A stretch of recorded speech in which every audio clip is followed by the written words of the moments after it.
Electrostatics का video 6 5 video दिए हैं आपको। छठा वीडियो आज बनाते हैं जो आपको दिया जाएगा।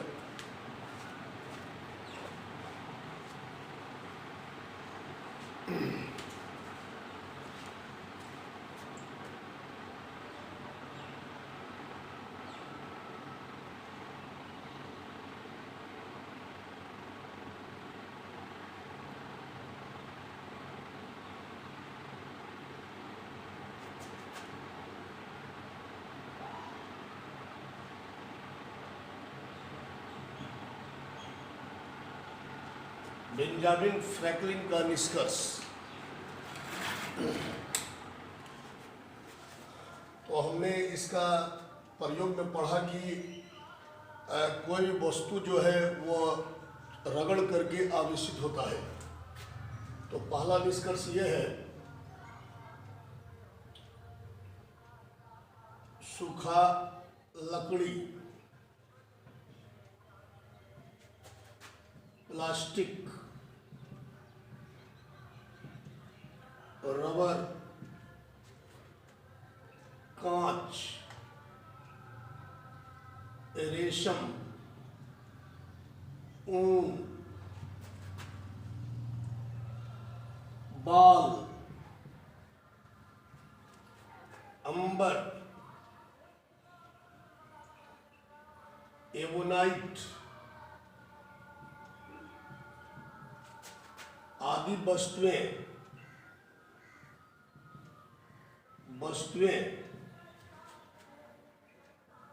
घर्षण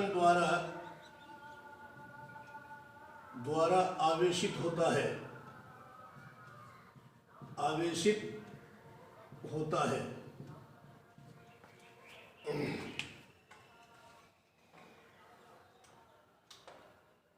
हेलो। तो बेंजामिन फ्रैंकलिन का निष्कर्ष में आज हम लोग पढ़ रहे हैं।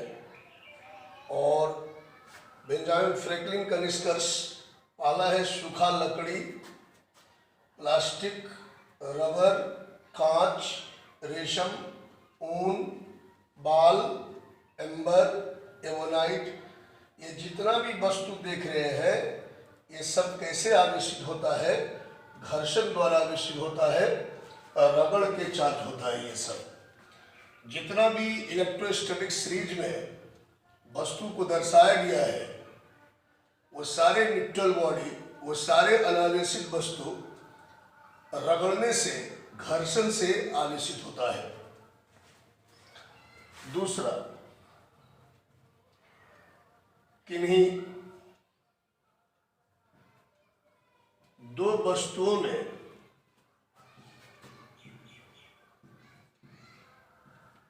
घर्षण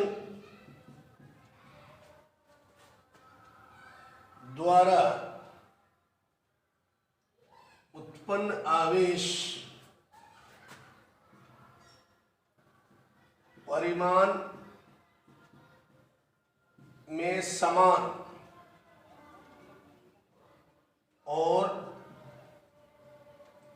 प्रकृति में भिन्न होता है।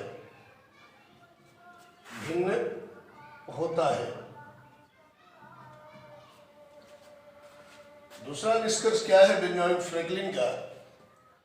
कि इन दो वस्तुओं, जैसे इनमें से जितना भी वस्तु है, इनमें से कोई दो वस्तु उठा लीजिए और दोनों को आपस में रगड़िए।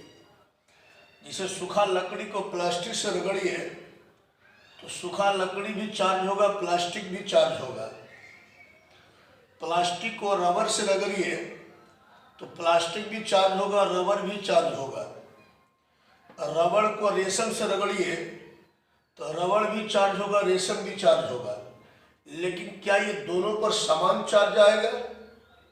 नहीं, दोनों पर चार्ज का मैग्नीट्यूड समान आएगा, लेकिन चार्ज का नेचर जो होगा दोनों पर अलग अलग होगा। जैसे सूखा लकड़ी और प्लास्टिक को आपस में रगड़ेंगे तो यहाँ दो टाइप का चार्ज होगा। एक वे चार्ज होगा जो सूखा लकड़ी से प्लास्टिक में आएगा और दूसरा वे होगा जो प्लास्टिक से लकड़ी में जाएगा। अर्थात यहाँ दो टाइप का चार्ज है, ध्यान से देखिए। सूखा लकड़ी को प्लास्टिक से रगड़ेंगे तो यहाँ दो टाइप का चार्ज होगा।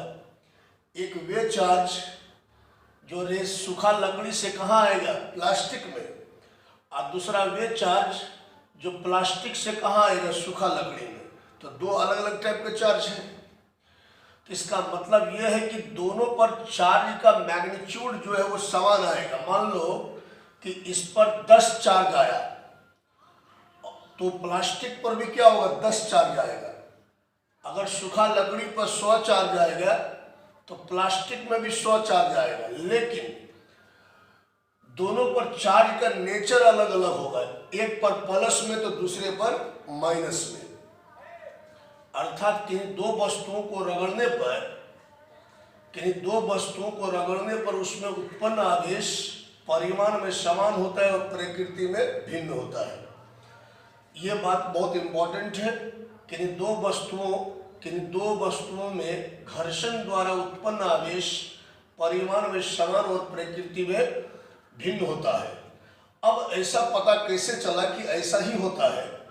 क्योंकि जब दो वस्तु को रगड़ के चार्ज किया जाता था और चार्ज करने के बाद फिर दोनों को टच कर दिया जाता था तो उसका चार्ज आपस में समाप्त हो जाता था। तो ये तभी संभव है जब दोनों पर चार्ज का नेचर अलग अलग हो और चार्ज का मैग्नीट्यूड समान हो। इसलिए वैज्ञानिक ने पाया कि दो बॉडी को रगड़ने पर दोनों पर चार्ज परिमाण में समान आती है और प्रकृति में भिन्न आता है। तो किन्हीं दो वस्तुओं में घर्षण द्वारा उत्पन्न आवेश परिमाण में समान और प्रकृति में भिन्न होता है, क्योंकि आवेशन के बाद इन्हें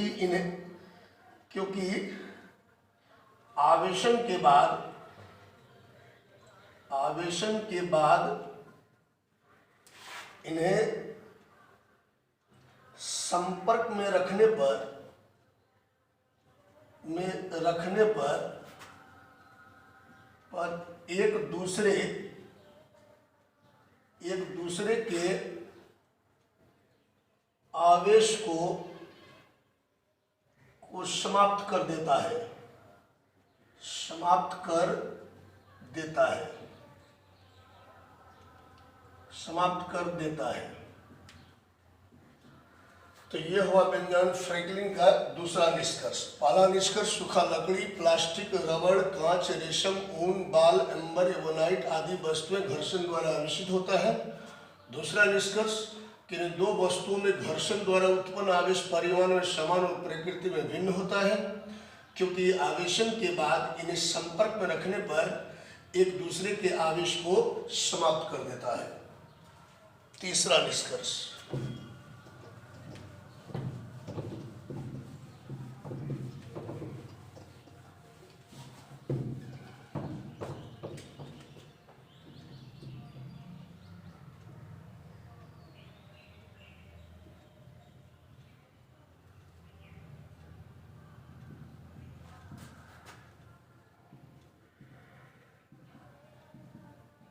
वह गुण जो दो आवेशों में विभेद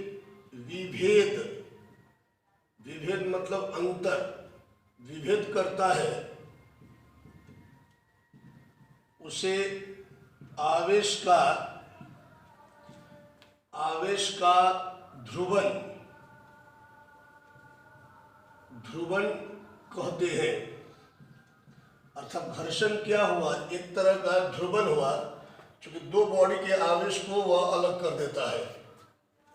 वह गुण जो दो आवेशों में विभेद करता है उसे आवेश का ध्रुवन कहते हैं। नंबर 4, जिस वस्तु में आवेश होता है उसे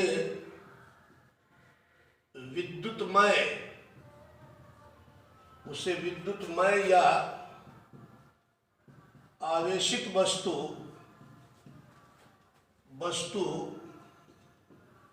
कहते हैं तथा तथा जिसमें आवेश नहीं होता है उसे अनावेशित या उदासीन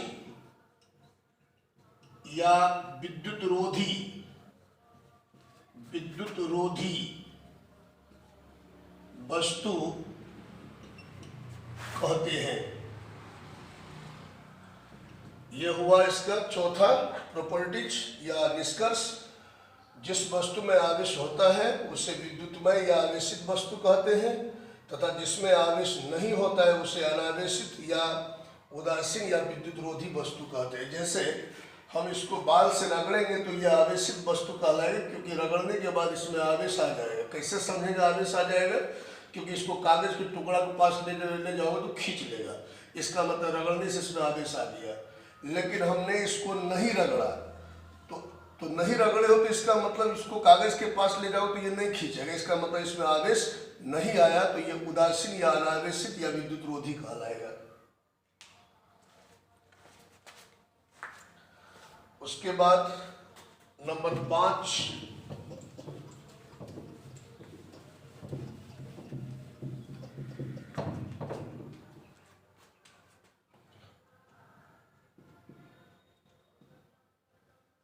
अनावेशित वस्तु का जितना भाग रगड़ा जाता है आवेश केवल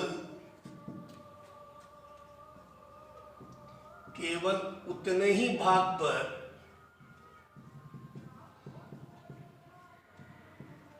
उत्पन्न होता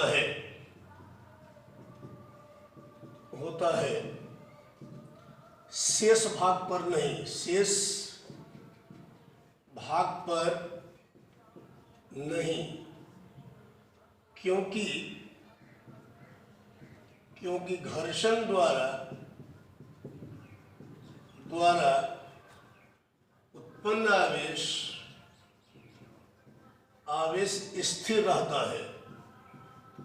स्थिर रहता है। हम घर्षण द्वारा जो चार्ज उत्पन्न करते हैं वस्तु में, वह चार्ज वस्तु में रेस्ट रहता है, स्थिर रहता है। ये बातें हम लोग पढ़ चुके हैं। यही कारण है कि अनावेशित वस्तु का जितना भाग हम रगड़ेंगे आवेश केवल उतना ही भाग पर आएगा, शेष भाग पर नहीं। जैसे मान लो कि इसको हमको इतना ठो चार्ज करना है, इतना 1/2 सेंटीमीटर चार्ज करना है, तो जितना सेंटीमीटर इसको चार्ज करोगे उतना ही चार्ज आएगा। ऐसा नहीं कि इतना रगड़ेंगे तो पूरे मार्कर में चार्ज आ जाएगा, ऐसा नहीं होता है। जितना भाग को रगड़ा जाएगा उतना ही भाग पर चार्ज आएगा, शेष भाग पर आवेश की उत्पत्ति नहीं होगी।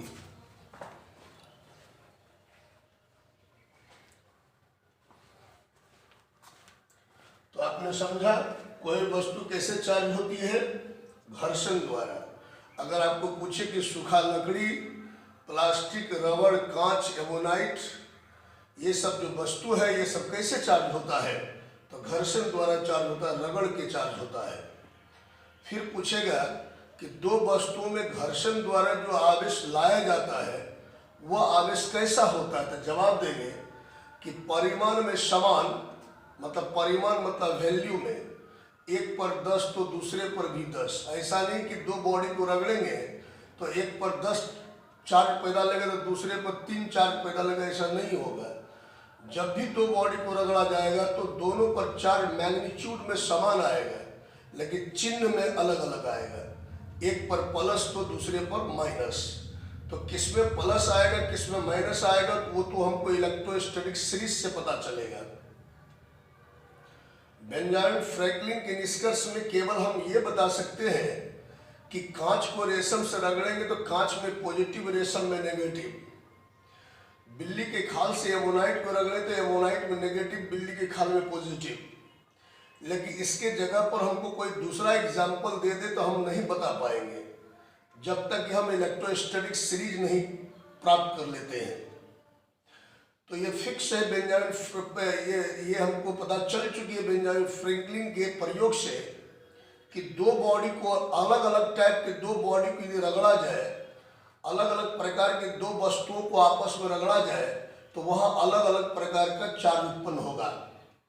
जैसे बेंजामिन फ्रैंकलिन ने रेशम से कांच को रगड़ा था तो कांच पर कैसा चार्ज कहा था उन्होंने? Plus, positive. तो रेशम पर कैसा चार्ज होगा? नेगेटिव। तो क्यों ऐसा, कैसे पता चल रहा है यहाँ पर? क्योंकि कांच को आपने रेशम से रगड़ा, कांच को किससे रगड़ा? रेशम से।